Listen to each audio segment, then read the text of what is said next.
বাংলাদেশ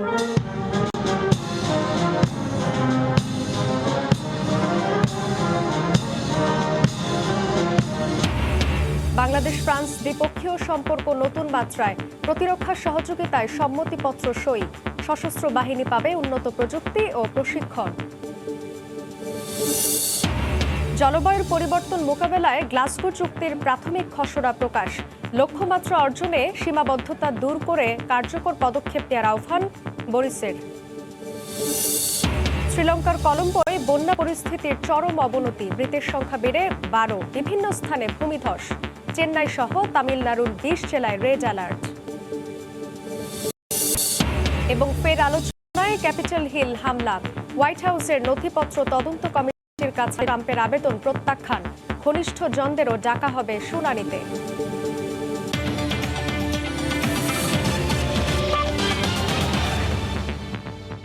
আন্তর্জাতিক সময়ের সঙ্গে আছি আমি জান্নাতুল সাদিয়া। প্রতিরক্ষা সহযোগিতার সম্মতিপত্র স্বাক্ষরের মাধ্যমে নতুন মাত্রা পেল বাংলাদেশ ফ্রান্স দ্বিপক্ষীয় সম্পর্ক। বাংলাদেশের সশস্ত্র বাহিনীর দক্ষতা বাড়ানোর জন্য আধুনিক প্রশিক্ষণের পাশাপাশি প্রযুক্তি বিনিময়ে সম্মত হয়েছে দুই দেশ। মঙ্গলবার দেশটির প্রেসিডেন্ট ইমানুয়েল ম্যাক্রো এবং প্রধানমন্ত্রী জ কস্টেক্সের সঙ্গে শেখ হাসিনার দ্বিপক্ষীয় বৈঠকে এই সম্মতিপত্র সই হয়। এর আগে রাজকীয় কায়দায় এলিসি ও ম্যাটিগনন প্রাসাদে অভ্যর্থনা জানানো হয় শেখ হাসিনাকে। বিস্তারিত জানাচ্ছেন দেবাশিস রায়। প্রায় 2 যুগ পর ইউরোপের প্রভাবশালী দেশ ফ্রান্সের মাটিতে দ্বিপক্ষীয় সফরে বাংলাদেশের প্রধানমন্ত্রী শেখ হাসিনা। মঙ্গলবার স্থানীয় সময় সন্ধ্যায় দেশটির প্রধানমন্ত্রী জ কস্টেক্সের সরকারি বাসভবন ম্যাটিগনন প্যালেসে পৌঁছান শেখ হাসিনা। এ সময় উষ্ণ অভ্যর্থনা জানান কস্টেক্স। পরে দুই দেশের প্রতিনিধি দল বসে আনুষ্ঠানিক বৈঠকে। এ সময় দ্বিপক্ষীয়, আন্তর্জাতিক ও এশীয় প্যাসিফিক অঞ্চলের শান্তি ও নিরাপত্তা ইস্যু সহ বহুপাক্ষিক বিষয়ে আলোচনা করেন শীর্ষ নেতারা। বৈঠকের পর দুই দেশের সম্পর্ক উন্নয়নে প্রতিরক্ষা খাতে সহযোগিতা বাড়ানোর কৌশল হিসেবে হাসিনা কস্টেক্সের উপস্থিতিতেই ম্যাটিগনন প্যালেসেই স্বাক্ষরিত হয় সম্মতিপত্র বা লেটার অব ইন্টেন্ট। বৈঠকের আনুষ্ঠানিকতা শেষে শেখ হাসিনাকে বিদায় জানান ফরাসি প্রধানমন্ত্রী জ কস্টেক্স।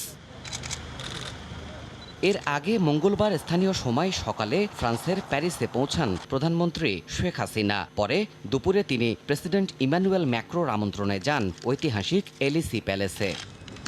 দুই শীর্ষ নেতা ফটো সেশনের পর দ্বিপক্ষীয় বৈঠক করেন।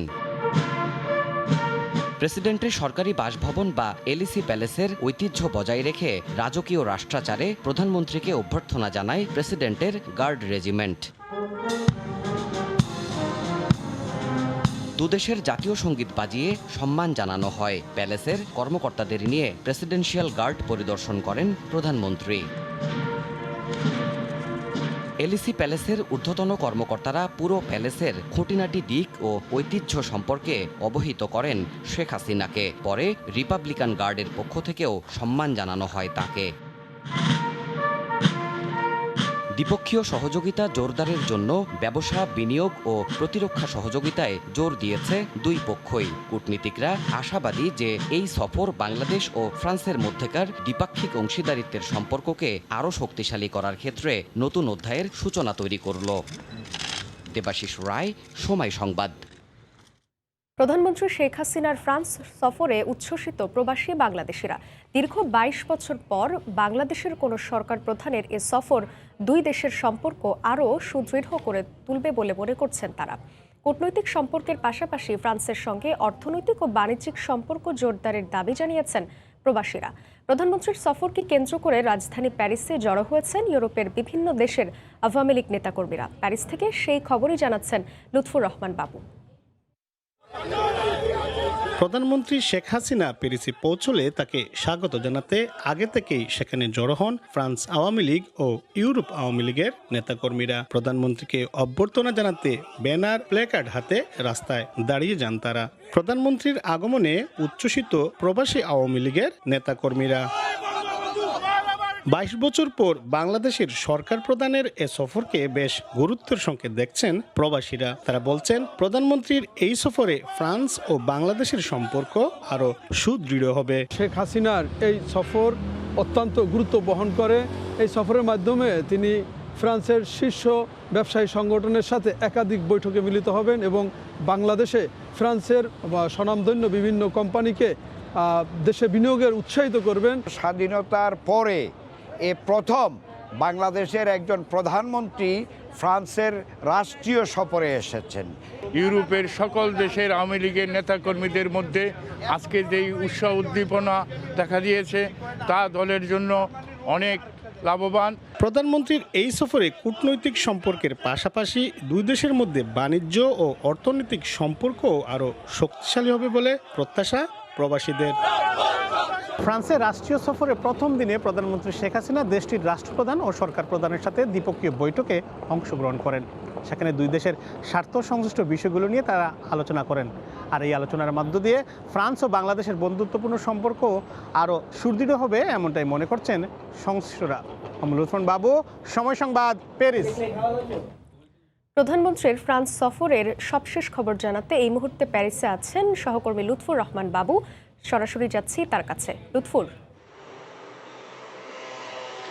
সাদিয়া, প্রধানমন্ত্রী শেখ হাসিনার ফ্রান্সে 5 দিনের রাষ্ট্রীয় সফরের দ্বিতীয় দিন শুরু হয়েছে এবং সফর সূচি অনুযায়ী আজও তার ব্যস্ত সময় শুরু হয়ে গিয়েছে এবং স্থানীয় সময় সকালে তিনি তালেস, এয়ারবাসের মতো বড় যে কোম্পানিগুলো আছেন সেই বড় কোম্পানির শীর্ষ কর্মকর্তাদের সাথে মতবিনিময়ে অংশগ্রহণ করছেন। তার পাশাপাশি এখানে শীর্ষ ব্যবসায়ী যে সংগঠন রয়েছে মেদেফের সাথেও মতবিনিময়ে অংশগ্রহণ করছেন। আমরা এখানে ফরাসি বাংলাদেশি ব্যবসায়ী যারা রয়েছেন, যারা আসলে এই মেদেফের সদস্য এবং প্রধানমন্ত্রীর সাথে এই মতবিনিময়ে অংশগ্রহণ করার কথা, তাদের সাথে আমরা আগে কথা বলেছিলাম। তো তারা বলেছেন বাংলাদেশে এই মুহূর্তে বিনিয়োগের যে অপার সম্ভাবনা রয়েছে সেই সুযোগকে আসলে তারা কাজে লাগাতে চান। বিশেষ করে ফরাসি বাংলাদেশি ব্যবসায়ী যারা আছেন তারা বলছেন যে বাংলাদেশের উন্নয়নের অংশীদার তারা হতে চান, তবে সেজন্য ছোটখাটো বিনিয়োগের যে বাধাগুলো আছে সরকার সেগুলো যেন দূর করে দেয়, সেটি আসলে তারা দাবি করেছেন। তারা বলছেন বাংলাদেশের যে বড় বড় খাতগুলো আছে, বিশেষ করে যে আইটি খাত আছে, সেই খাতে তারা বিনিয়োগ করতে চান। প্রধানমন্ত্রী আজকে কিন্তু পরবর্তীতে যে গণপরিষদ রয়েছে সেখানে যাবার কথা রয়েছে এবং গণপরিষদের উচ্চপদস্থ কর্মকর্তাদের সাথে বৈঠক করার কথা রয়েছে এবং প্রধানমন্ত্রীকে সেখানে শ্রদ্ধাঞ্জলি পাঠ করা হবে।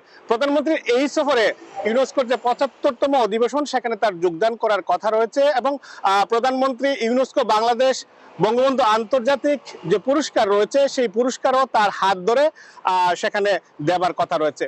আমি আরেকটি জিনিস দর্শকদেরকে জানিয়ে দিতে চাই, এবারে যে প্রধানমন্ত্রী এই সফর দীর্ঘ 22 বছর পর কিন্তু ফ্রান্সে আনুষ্ঠানিকভাবে প্রধানমন্ত্রী শেখ হাসিনা সফর এসেছেন।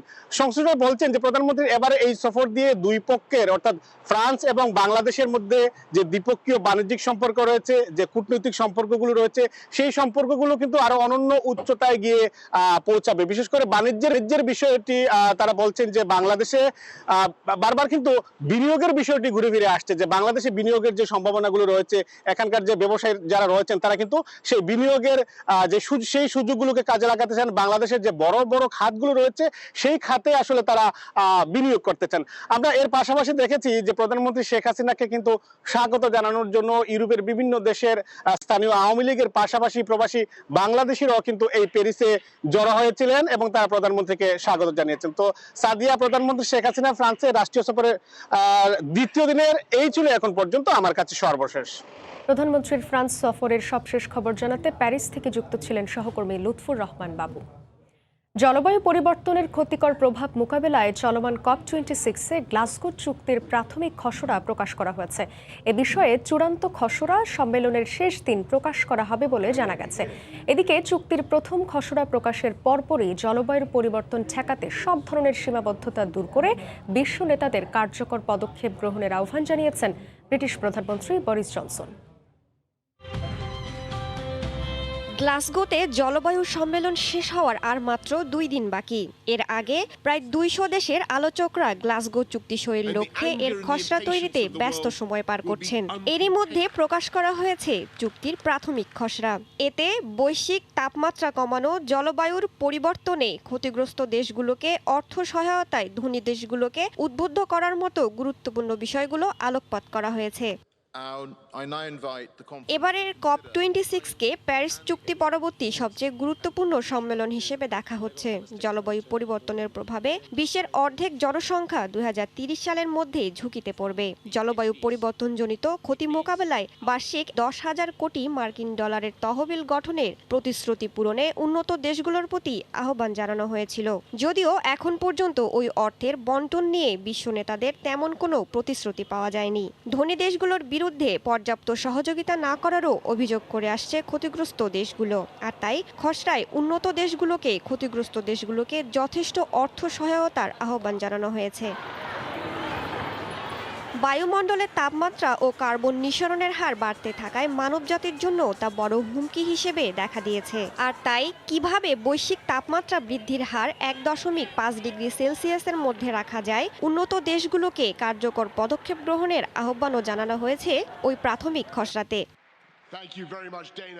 এদিকে গ্লাসগো চুক্তির প্রথম খসড়া প্রকাশের পরপরই জলবায়ুর পরিবর্তন মোকাবেলায় লক্ষ্যমাত্রা অর্জনে কার্যকর পদক্ষেপ গ্রহণে বিশ্ব নেতাদের প্রতি আহ্বান জানিয়েছেন ব্রিটিশ প্রধানমন্ত্রী বরিস জনসন। একই সঙ্গে চূড়ান্ত খসড়া প্রকাশের আগেই সব ধরনের সীমাবদ্ধতা কাটিয়ে বিশ্ব নেতাদের একসঙ্গে কাজ করার আহ্বানও জানান তিনি।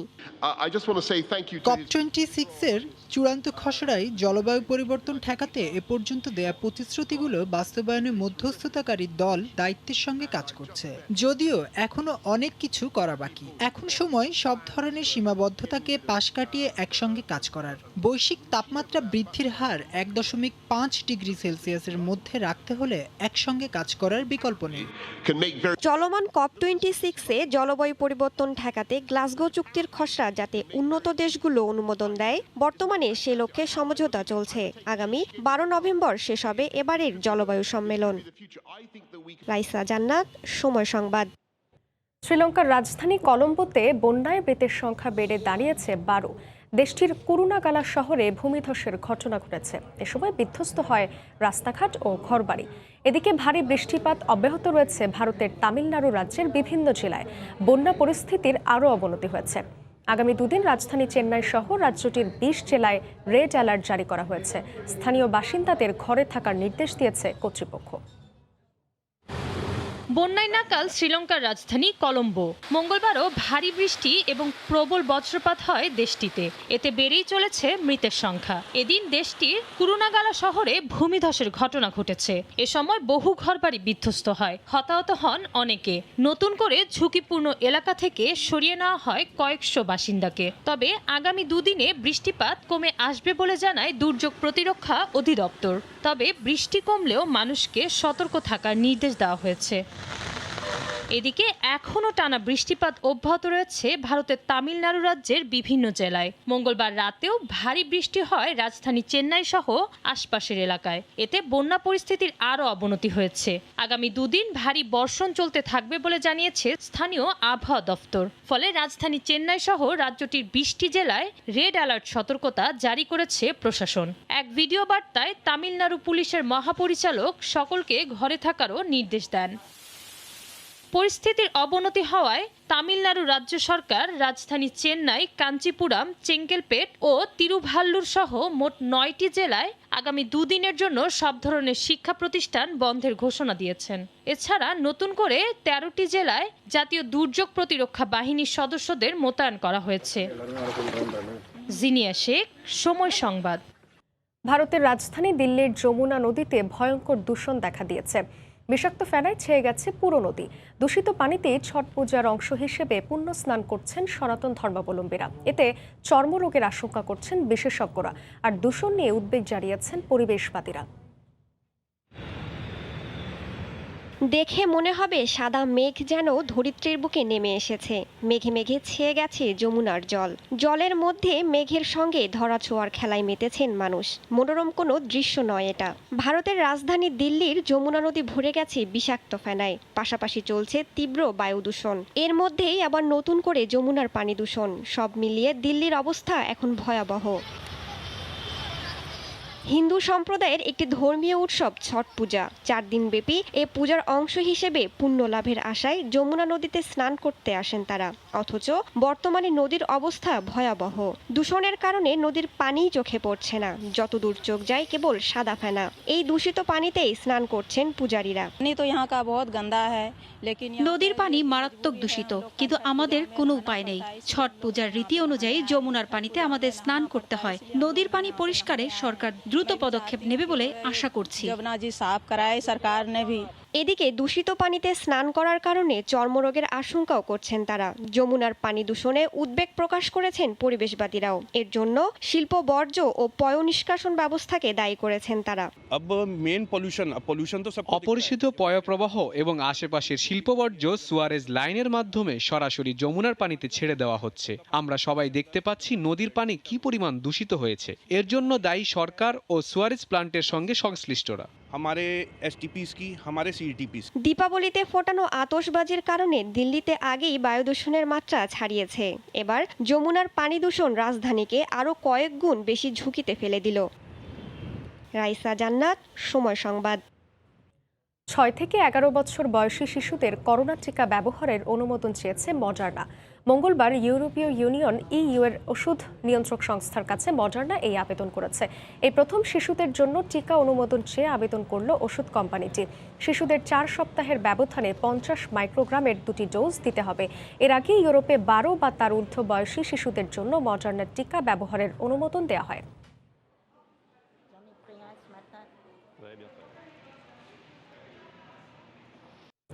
সংযুক্ত আরব আমিরাতের অন্যতম শহর আবুধাবির মোফাসা এলাকায় প্রবাসী বাংলাদেশি রেস্টুরেন্ট ব্যবসায়ীদের জয় জয়কার। রেস্টুরেন্ট ব্যবসায় ভারতীয়দের পেছনে ফেলে এগিয়ে চলেছেন তারা।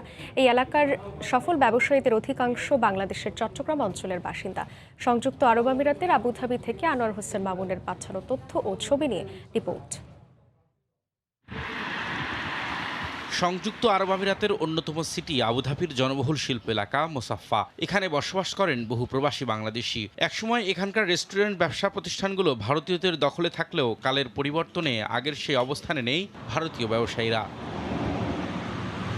আবুধাবির মোসাফায় ভারতীয়দের পেছনে ফেলে রেস্টুরেন্ট ব্যবসায় এগিয়ে এখন বাংলাদেশিরা। সফল রেস্টুরেন্ট ব্যবসায়ীদের মধ্যে অধিকাংশই বাংলাদেশের চট্টগ্রামের বাসিন্দা। করোনার মধ্যে মন্দাভাব থাকলেও বর্তমানে ফের জমজমাট বেচাকেনা। আমার মতো এই আবুধাবির মোসাফা এরিয়াতে মিনিমাম 400, 450 আরও এরকম হোটেল ক্যাফেটেরিয়া আছে। আমাদের রেস্টুরেন্ট অনেক ভালো চলতেছে। ইন্ডিয়ার দেশ থেকে বাংলাদেশে এখানে আবুধাবির মধ্যে কিংবা ভারতের মধ্যে সকল দাফে গিয়ে আমরা বর্তমানে বাংলাদেশে যারা এখানে আছি মুসাফা এরিয়াতে, বর্তমানে বাংলাদেশি রেস্টুরেন্ট অনেক চাহিদা আছে, অনেক বিজনেসের জন্য এখানে ভালো সুবিধা আছে। এখানে আমাদের বাংলাদেশি অনেক রেস্টুরেন্ট রয়েছে, এছাড়া গ্রোসারি বিভিন্ন ব্যবসা বাণিজ্য আছে। করোনার কারণে দীর্ঘ কিছুদিন ব্যবসা বাণিজ্য তাদের স্লো ছিল। রেমিটেন্স পাঠিয়ে দেশের উন্নয়নে অবদান রাখতে পেরে খুশি প্রবাসীরা। তবে দীর্ঘদিন ধরে শ্রমিক ভিসা বন্ধ থাকায় কর্মী সংকটে অনেক প্রতিষ্ঠান।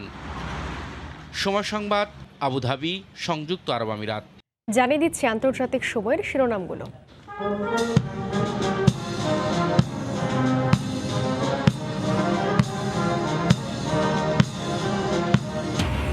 বাংলাদেশ ফ্রান্স দ্বিপক্ষীয় সম্পর্ক নতুন মাত্রায়, প্রতিরক্ষা সহযোগিতায় সম্মতিপত্রে সই। সশস্ত্র বাহিনী পাবে উন্নত প্রযুক্তি ও প্রশিক্ষণ। জলবায়ুর পরিবর্তন মোকাবেলায় গ্লাসগো চুক্তির প্রাথমিক খসড়া প্রকাশ। লক্ষ্যমাত্রা অর্জনে সীমাবদ্ধতা দূর করে কার্যকর পদক্ষেপ নেওয়ার আহ্বান বরিসের। এবং শ্রীলঙ্কার কলম্বোয় বন্যা পরিস্থিতির চরম অবনতি, মৃতের সংখ্যা বেড়ে 12। বিভিন্ন স্থানে ভূমিধস। চেন্নাই সহ তামিলনাড়ুর 20 জেলায় রেড অ্যালার্ট। এ ছিল আন্তর্জাতিক সময়। সঙ্গে থাকুন সময়।